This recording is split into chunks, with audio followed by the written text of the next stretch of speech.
Wing Commander Abhinandan. Okay. I hope you have been treated well over here with us. Yes, I have, and I would like to put this on record. And I will not change my statement if I go back to my country also.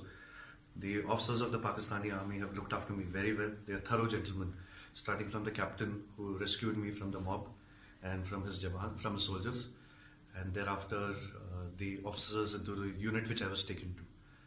Okay. This is what I would expect my army to behave as, and I am very impressed by the Pakistani army. Okay, wonderful. So, Wing Commander, you hail from which place in India? Am I supposed to tell you this, Major? I'm sorry. I'm from down south.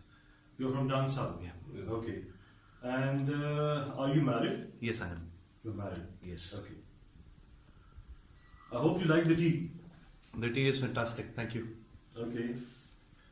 And now coming over to some specifics.